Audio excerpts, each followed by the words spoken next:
In the remote town of Black Hollow, nestled deep within the Appalachian Mountains, an unsettling quiet had fallen.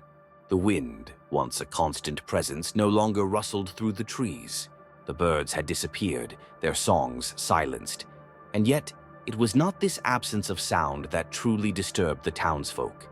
They spoke in whispers of something far worse, a haunting melody, carried not by the wind, but by something far older, far more ancient. Dr. Victor Hale, a distinguished professor of linguistics at Miskatonic University, had spent years studying ancient dialects and forgotten languages. His life had been consumed by a single purpose: to decode the mysteries hidden in the languages of lost civilizations. And so, when he received a letter from Elias Cromwell, the mayor of Black Hollow, he could not resist the temptation. The letter spoke of strange symbols etched into the walls of the town's church, symbols that had appeared overnight, and of a sound, an eerie music that only a few could hear. "It defies explanation," the letter had said. "We fear that something beyond our understanding is happening here. Please come." Curiosity and perhaps a sense of dread drove Hale to the mountains. As he arrived at Black Hollow, a strange sense of unease settled over him. The town was small, isolated, and seemed frozen in time, its streets deserted, its windows shuttered. There was no sound, not even the wind. The silence. It was unnatural.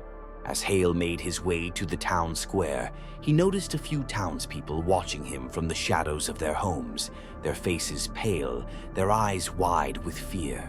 They did not speak. They merely watched, as if waiting for something inevitable. Dr. Hale could feel it too, the weight of something unseen pressing down on him. Cromwell greeted him at the edge of the town, his expression grim. The mayor was an older man with deep lines etched into his weathered face. His eyes darted nervously as he spoke in hushed tones. "It started 3 months ago. At first, it was barely noticeable. A faint sound like distant music. Some of the townsfolk thought it was just the wind, or perhaps the waves on the mountain lakes. But as time passed, the music grew louder, more insistent. And then, the birds left. The wind stopped. Now, it's as if the town itself is holding its breath." Dr. Hale listened intently, intrigued but skeptical. Could this be some form of mass hysteria, a psychological phenomenon caused by the isolation of the town? He had read of similar cases where entire communities had been overcome by shared delusions. But something about Cromwell's voice, the way it trembled ever so slightly, made him wonder. "And the symbols you mentioned?" Hale asked. "They appeared in the church, on the walls. No one saw who did it. One day, they were just there." The mayor led Hale to the church, an old wooden building that stood at the heart of Black Hollow.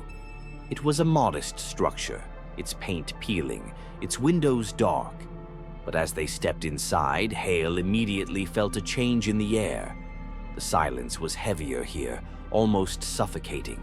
The walls were covered in symbols, carved into the wood with precision. They were intricate, complex, and unmistakably ancient. Hale's eyes widened as he examined them more closely. "These are pre-human," he whispered to himself, "older than any language I've studied."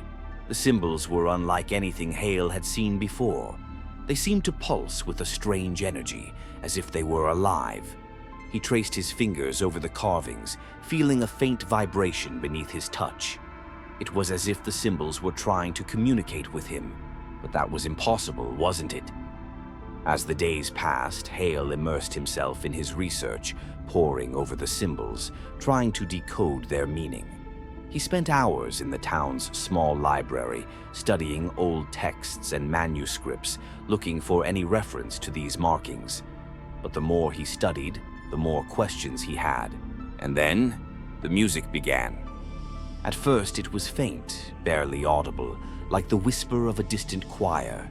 It echoed in the back of his mind, a melody without source, without origin. Hale dismissed it as fatigue, the result of his long hours of study. But as the nights grew longer, the music grew louder. It followed him wherever he went, soft at first, then swelling into a chorus that filled his every thought. He began to dream of voices, hundreds of voices, singing in harmony, calling out to him in a language he could not understand. In his dreams, he stood in the church, surrounded by the symbols on the walls, the music rising to a deafening crescendo. When he awoke, the symbols were always there, burned into his mind, etched into his thoughts. It wasn't long before Hale began to suspect that the music was not just in his mind. The townspeople, they could hear it too. He saw it in their eyes, the way they flinched at every shadow, the way they moved in silence, as if afraid to disturb the melody that haunted them. The more they listened, the more they became part of it. It was as if the town itself was becoming a living instrument, tuned to the frequency of the unheard ones. One night, Hale found an old manuscript hidden deep in the library, a journal written by one of the town's early settlers.